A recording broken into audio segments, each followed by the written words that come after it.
is First Star Let's Chat, an athletic therapy podcast, the official podcast of WFAT, the World Federation of Athletic Training and Therapy. Organic dialogue, passionate pros, bringing you all the things from the sports performance and human performance spaces, growing understanding, growing community, growing a profession. Athletic training and athletic therapy travels, knows no borders. It's First Star Let's Chat, an athletic therapy podcast. Thank you for being here.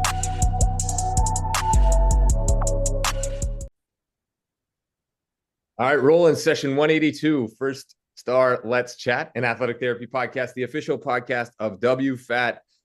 This is a long time coming. Our guest today, Quinn Thompson, he's with the Whitecaps. He's a technical director with Whitecaps FC out in Vancouver, has a ton of roles, a lot of pieces to what he does, overseeing roster construction, salary, budget, player relations, player recruitment strategy, interactions, obviously, on and off the pitch with both playing personnel and personnel, technical, sport medicine, strength and conditioning, all of these things. So first off, thanks for joining us, Quinn. Our audience will get a little bit of insight from your perspective, a little bit different than the practitioner perspective, but certainly some interactions there. So let's just say hi to the audience, and then we'll take it from there. Yeah, no, thanks, James. Really happy to be here and have a conversation about, I guess me and my journey, but also, the space of practitioners and how we interact is, they're a really big part of our organization. So thanks for having me. Yeah, so our pleasure, my pleasure, and obviously some congratulations in order before we get rolling here.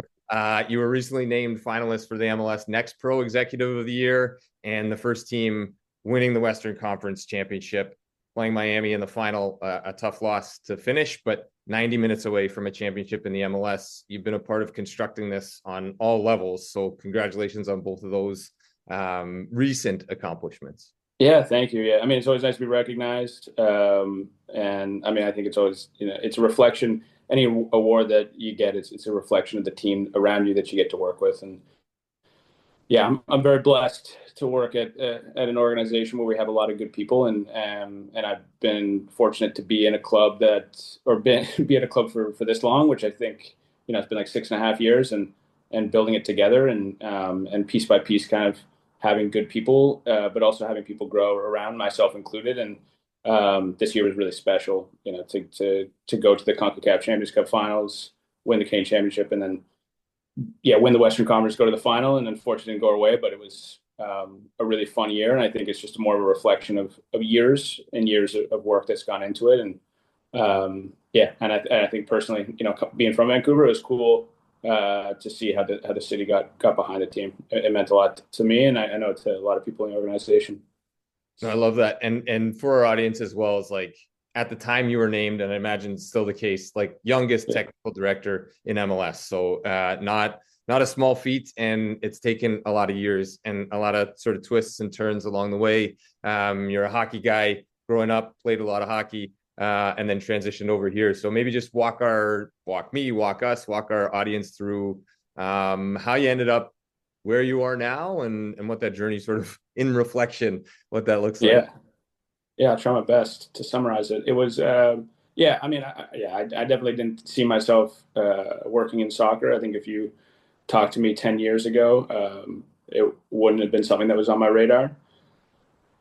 But there probably wasn't a lot on my radar, to be honest, in university. Wasn't too focused on it. But I think like for me, like a really defining moment for me was like, I played hockey growing up and played junior hockey. And I suffered a lot of concussions during my time there. And, I moved away from home and played on the island. And I think just how I was treated during that time by the club, and I don't really blame anybody, and you move on from it, but it wasn't kind of handled properly, and you realize, as in reflection of where I am now, is like, we as or me at that point, like I didn't have the tools and people around to help me. And I think when I decided to stop playing and then go to school, there was always something in me about like I'd love to do something involved with sport to try to help the next person that maybe is in a situation to help them. Again, I didn't expect that to be in soccer. I didn't expect it to be with the Vancouver Whitecaps or anything like that. But I guess I went to school and ended up, went to University of Western Ontario and, studied finance and was always interested in numbers. And my first kind of opportunity was an internship with the Whitecaps that came across through, a friend of a family and said, it was more about the player care and operations. And so I was like driving players around and helping them get, cars and apartments and for a summer. And it was, a really good experience. But from there, pretty quickly, I guess my mindset changed a bit. Like, oh, maybe I could work in sport out of university, and ended up taking on. I was always interested in data and the use of data around how we track performance, and so I ended up getting a role as like the head of analytics for the Western hockey team, and was traveling around, and that was fun, and then I got an internship with the league office in New York for MLS, which I think is a crazy place to go because the MLS rules are super complicated. And then I started a conference at Western, which ended up being a lot bigger than we thought, the Ivy Sports Leadership Conference. And then from there, then the Whitecaps in the league kind of gave me an offer to, once I graduated, to where I wanted to go. And I ended up making the decision to come work for the Whitecaps because they had just started a data science department like 3 months before. And I got to work with someone by the name of Johan Wint that James, you're familiar with. And, Johan kind of mapped it out about trying to teach me how to use large data sets and help with making better decisions and impact performance. And I'm so grateful still to this day that Johan took a chance on someone that didn't know how to code and still kind of maybe doesn't know how to code that well. And I worked, with Johan for about 2 years. I mean, pretty much for 5.5 years until he took off. But under him and learning in data science for a couple of years. And then as I kind of grew there and we got, they made some changes at the club and Axel Schuster was hired and as the sporting director, and he asked some questions. And I think, leaning on some of my experience around data and being at the league office and knowing the league rules, was able to help him. And I think from there, like we just kind of developed a really close relationship and, gave me the opportunity to start the second team, which I'm incredibly grateful for. It's a tremendous project to start something from kind of the ground up. But every year, it's been a kind of a crazy roller coaster. Every year it's been more and more and more and more and more. And to the point now that, like on a day-to-day basis, managing, all the departments in the soccer side. So whether that's medical, physical prep, equipment, scouting and recruitment. But I'd say, my main, what I really get evaluated on is how the team performs, but the building of the roster. But I think in our approach, we try to be a little bit more holistic. So anyways, that's a long spiel, but that's kind of how I got here. No, it's beautiful, man. And it captures a lot. Like obviously our audience may be a little bit more practitioner or student driven or, younger practitioners just coming out, trying to find somebody to connect with. And the story isn't drastically different, right? The internships matter. The experience in sport matters. Being in different environment matters. Different environments matters. And then understanding sort of like this whole scale, like what's going to become important is what's important to us. But if we know everything is important, then it's a matter of where are we going to attach, how are we going to get good people in good places and do what's best on that holistic scale, like you said, for the club. And having been there, having had overlap with Johan, with the performance prep team, the equipment, there is a very sound team in place behind the on-field product. And obviously wins and losses matter on the field. But two things that you touched on, obviously your experience with injury and then data and looking at data and analyzing data. My experience with the Whitecaps was probably my first at any leverage in the soccer space as well. And the data usage is incredible in this sport in comparison to other sports, other organizations, and to make it meaningful instead of just throwing numbers out there is like, how do we connect with that? So wherever you want to go with that on sort of like data, the personnel, how that becomes meaningful within the club without giving any way to any trade secret. Your reliance, dependence, relationship with sports science and performance prep, those sort of staffs specifically? Yeah, I think that the use of data it's like another language. It's a way for us to connect, and it's a way for us to also consistently communicate in a similar way, right? So like I think the beauty of data sets and automating things is that you can send out you can have I consider it more of a communication strategy, right? You have a post-match report on how we performed, and not, when I say performance, not about what was the score, but what were our objectives as a club? What were our objectives of what we wanted to get out of it, and not the outcome? And I think it's the same thing that is possible in the injury prevention and recovery space, is that we use it, data and reporting as a language that we can, send out to everybody. And we try to include as many people as possible, whether it's an email, whether it's a meeting, so that we're trying to drive a common language that people understand what we're looking for. And I think that's been something that, it's a moving target, because you need to always be focused on having both formal and informal lines of communication. I mean, I don't think it's that valuable if you send out an email every week and and nobody talks about it. You need to have some way to bring it together. But I think in our staff, we are a lean staff, I think, relative to other MLS clubs, and we need to be tighter. And that means that, everybody, we need to be all on the same page all the time. And I just think that and I think data sometimes turns into, okay, a bunch of numbers on a page, but sometimes, data to me is also about an expert's report that they put in, an expert's opinion, and that we're tracking that over time. How was someone's session? What was their outputs? And for us, it's important on our side. And I think this is something that's, maybe for your audience, is that like we have to make decisions, right? And we have to make decisions on the next transfer window. And getting the input, it's not just about us communicate. It's also, we really want to create a culture that people are comfortable in talking about stuff, because we need the information to make better decisions. And my job really with managing, all the departments across, is taking all of the best information to try to make the best decisions. And so we're really reliant on the people, and that relationship going both ways, I think, is really important.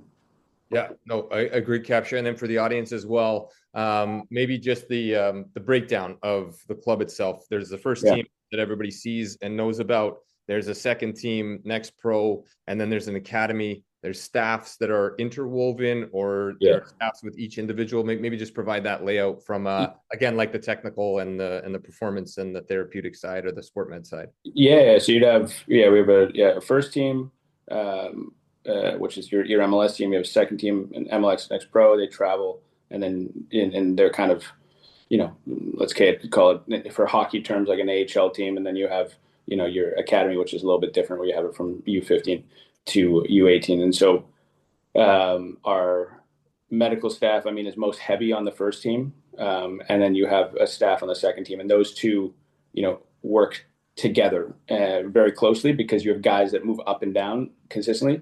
In the academy, it's less so, because you have some guys coming in training, but it definitely gets more and more specific in terms of like the needs and how much care you get. I think the big, for us, what is connecting all these things is, again, back to what the data science department provides, is like reporting across all of those departments that are the same, or across all those teams.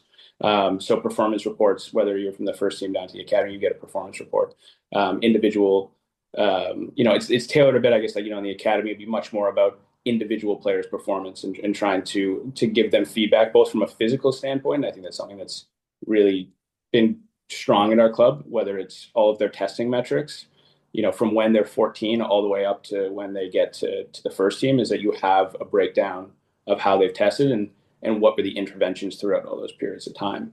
And that's documented and shared with the player and available to the coaches and the different staff. So, if I need to look up a player, I can see their records from the last few years and see how they've been doing and what they've been trending at. And not just, it's more about, even their availability and what's gone on. And so you can, there's so many players in a football organization that even, I think for me, sometimes it's hard to track, right? So having these resources available, I think for me, more than knowing what's going on is it makes it easier for everybody to have a common place to have a conversation about what's going on and trying to diagnose it and trying to, if there is a problem, like an injury that's been going on for 12 months, and we can have I feel like within a, 15 minutes, you can sit down and have a meaningful conversation rather than having to talk to 10, 15 people about what happened. We'll be back after a quick break. Hey, it's James Gardner here, host of Let's Chat, an athletic therapy podcast, the official podcast of the World Federation of Athletic Training and Therapy. We are excited to announce the next International Athletic Training and Therapy Day on February 12th, 2026.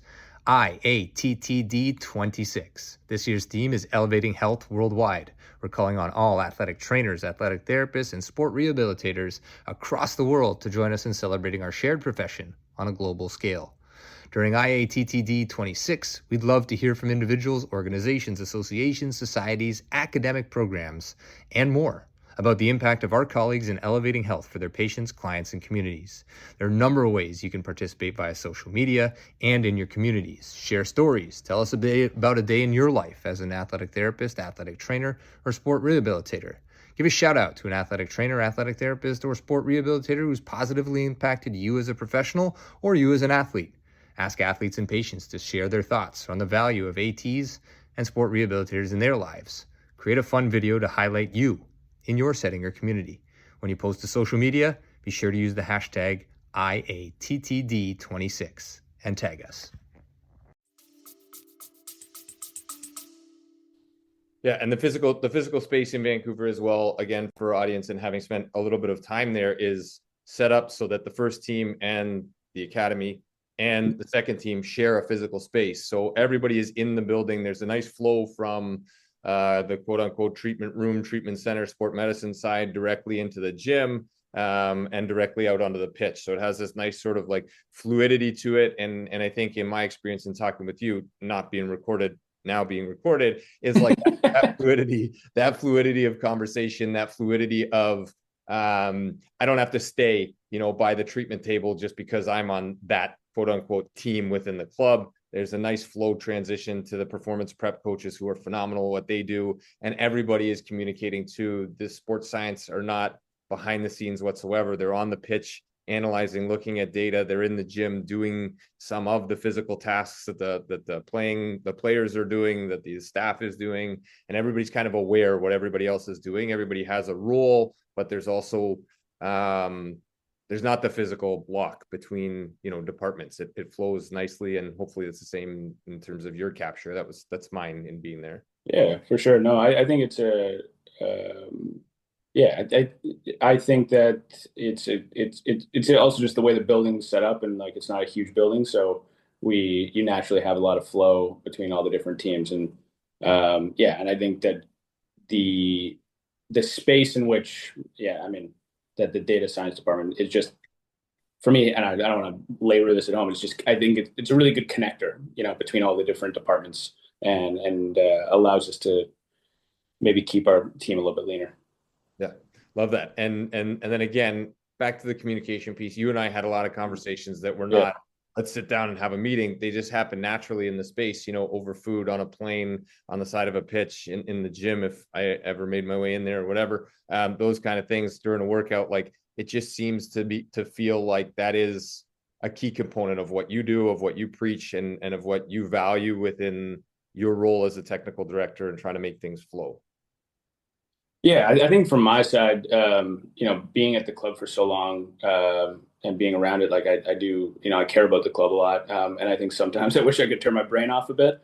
But it's, but I think when I'm in the building, it's just, I have so many things that are going on in my head, and I'm, I'm fortunate to know everybody, I think, pretty well. And so being able to, it's been always an objective of mine to try to make sure that we have open lines of communication, that we can speak openly, that they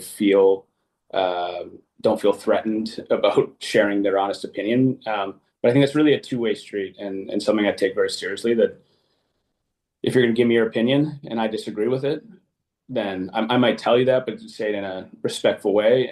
But I want to hear it, and I think that we need to, no matter what department, whether it's in the medical space or the scouting recruitment, like I want to drive a space that people are comfortable sharing what they honestly believe and what they think is going to do to help us get better. And I think disagreements are part of that, as long as we can be respectful to one another and say, okay, well, this is your, maybe you don't have all the information.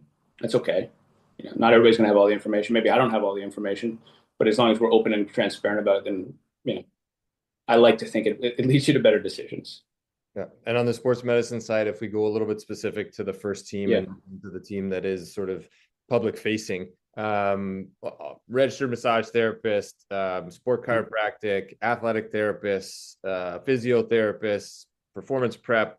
These are the people that are doing the hands-on stuff. So it is a trans or an interdisciplinary approach to care for the athletes. That's not easy to manage at a clinic where, I don't know, you're seeing Joe Public, let alone within obviously a high performance professional atmosphere from a sporting side.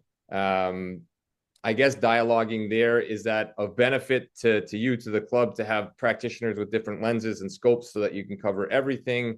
Does there end up being sort of, always there's going to be, again, like you mentioned, some disagreement as long as it's respectful, but in terms of approach, you have virtually every credentialed professional in the same space. So you have lots of different lenses, lots of different perspectives.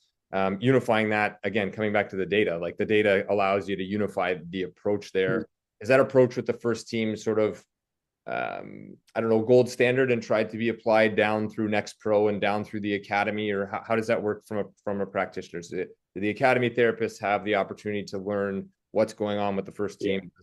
The second team, do they have the opportunity to interact? Like, those are big pieces for our younger audience, or our audience that's in the space trying to find, like, what is best practice when it comes to a multidisciplinary approach in your world, I guess, in terms of, oversight of all of that? Yeah, I think from an athlete's perspective, in the sense of what we want to provide, having all of the different disciplines is helpful, that we, can have a space, a controlled space where the guys can get what they need.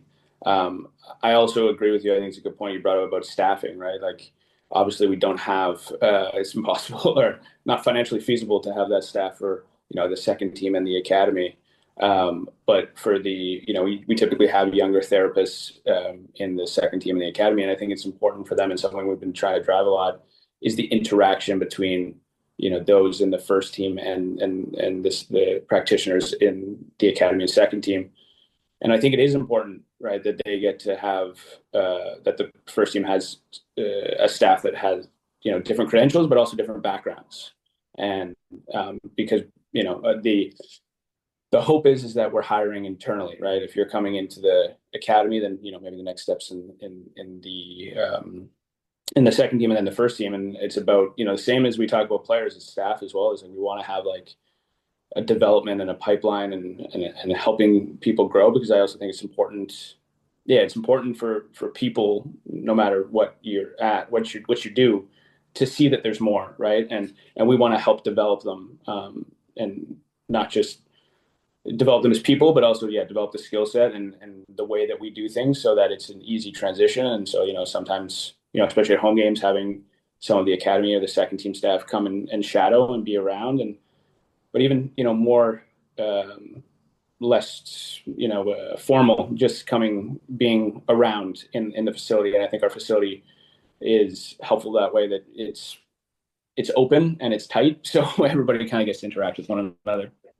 Yeah, love it. And I think that's important, obviously, for our audience, looking at how, wherever you are, whatever you're doing, even in the academy or Next Pro, you're on the radar, right? Like, when you're there, it's effectively, you're on the radar of the club, to be doing good work, to be living by whatever values are set out by the team. We won't dive into what those are specifically to the Whitecaps, but to live that every day from a therapeutic standpoint or sports medicine team standpoint. If you laid it out like, I want that job because I get the logo on my shirt and maybe I get on Apple TV or whatever that happens down the road. What do the hours look like from a performance prep staff, from sport medicine side, like from your lens? That, like, I've been in it long enough to know that sort of like, it's not quite as just show up for the game and be on TV. There is some, early mornings sort of there and meetings and all those kind of things, but your capture of I guess, the value of the staff and sort of time commitments from a staffing standpoint? Yeah, I mean, I think I just want to just kind of state, like, I think we have just a fantastic group of people that, especially with the first team, like this year we played 53 games, which is crazy. And we do a preseason in Spain. Like, I have so much respect for what all of the practitioners do and did this year, and we're really lucky to have them. So, yeah, I mean, I think on a day-to-day basis, I think it's usually early mornings because we train around 10:30. So, most of the guys are in around 7. And I think maybe the positive is that, a lot of them leave maybe a little bit earlier than I do, around 2, which is fine because, soccer players aren't going to be doing a 9 to 5. So a lot of the work, you can also do at home if you don't have to be in the facility all the time. And I don't even have as much visibility on that. But I think it's the weekends and the travel that really add up. And it's time away from your family, which can be a challenge. And it's also why I have such deep respect for the people that work in our team because, like we're going to go, in early mid-January to Spain for 24 days straight. And then throughout the season, every game is 2 days away, a lot of weekends. And when you're on the road, it's not exploring cool cities. It's like we get in and maybe we get in at 8 p.m. and the guys are getting treatment until 1 o'clock in the morning, and the staff are working with the guys until they're ready to go to bed, right? So it is a tough job, but I think it's also really rewarding, and I think it's rewarding in the space of the team, right? Like it's a team within the team. It's a team even with the players that travel and being in that group. It's a really special bond, and I think we saw that a lot this year, like going to the finals and accomplishing some stuff. It's kind of what you do everything for, and it was fun. Yeah, no, a nice little bow as we move into the holiday season here to put on everything and to put on this conversation, not to keep you longer, but let's just go to that vibe. Like Canadian Championship, it's 4 in a row. Am I right there? Right there. 4 in a row. CONCACAF Championship as well. Finalist there. Finalist there, yeah. Finalist there. Finalist in the MLS, winning the Western Conference in the MLS. Like, what was the vibe like for you? What does that feel like when you're watching, when you're involved here? You're like, everybody wants to win. Everybody sees winners and all that. It doesn't happen regularly for most clubs, and so what does that energy feel like? What does your heart rate look like? What do you, what does it feel like when you're watching sort of in some of those championship moments? Yeah. I don't think I've ever been more exhausted.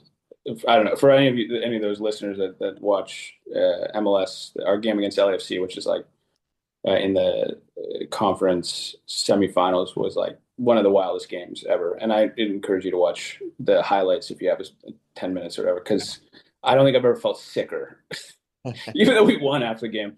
But that's just where my mind went when you said heart rate, because I think my resting heart rate was like 140, watching what was going on. There was no resting. Yeah. Just chilling out. I think for me, like this year, what it means and what that feeling is about. I've said for a really long time that it's for us to be taken seriously in this market and people want to follow the Whitecaps, we need sustained excellence and to show that we're different, right? And than how we have been in the past. And I think that's what meant a lot about this for me, is seeing not just the performances and the confidence, and when you talk to guys, knowing that they really believe, like I felt after maybe like 10 games this season that we had a really good start, but when you spoke to some of the boys, there was just a real, like, not cockiness, but just confidence, in themselves. And I think that's really hard. I've been on teams growing up and stuff like that. It doesn't happen every day that you have that level of confidence at like every game you go into. And I think for us, we wanted to add to that, and like adding a player like Thomas Muller was, I think it just kind of 2x'd it, right? Like when you have a player like Thomas on your team that's won so many trophies, and is, from the time that I've known him, is like a really special person. Helped us kind of take the next step as well, and have that internal confidence, because I think for a long time, it's like we knew we were a good team, but it's like, oh, we're the Whitecaps, maybe we're a little bit plucky, maybe we win a couple games here. But I think this year that changed. And also I got to give credit to Jesper Sorensen, who's our head coach. And we changed a bit of how we played, for those that don't watch the Whitecaps, and being more like ball dominant. And I think that's also a big part of this year in storyline, is being, dictating the games. And I'm really proud of this year, because not just the results, but how it happened, having a swagger about us, but not a cockiness, if that makes sense. Yeah. And going into very tough situations and gutting out results was excellent. And for me personally, I think it's like I said at the kind of the beginning, the way the city that came around us and really embraced the Whitecaps this year is means a ton to me, and means a lot to a lot of people in this organization. And there's for the long-term future of the Whitecaps, it's also really, really important, and that's something that I think gets lost, because there was rumors at the beginning of the year about the club being for sale and whatnot. Not rumors, I guess a statement, right? So the team, the year that we had this year was, it just I don't know, it's kind of hard to put into words how much it means to a lot of people, and how impactful it was for our club and in the city.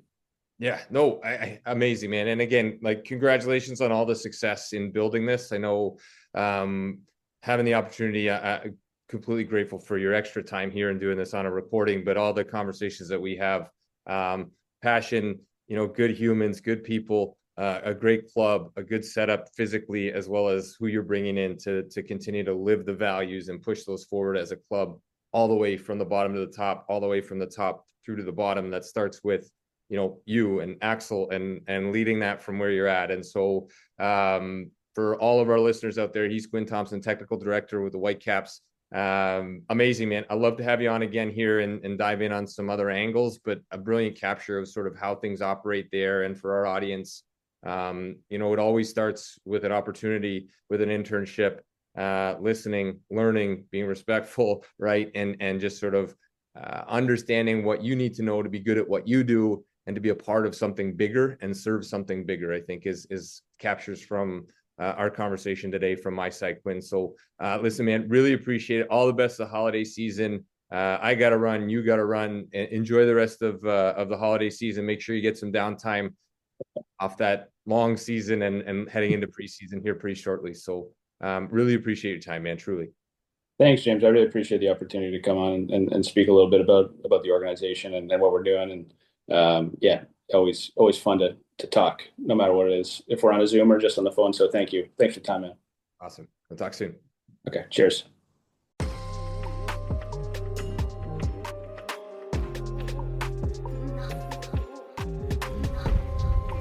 Thanks again for being here. Thanks for listening. Thanks for being a part of this community. Check us out online, firststartherapy.com. That's FIRSTAR therapy.com.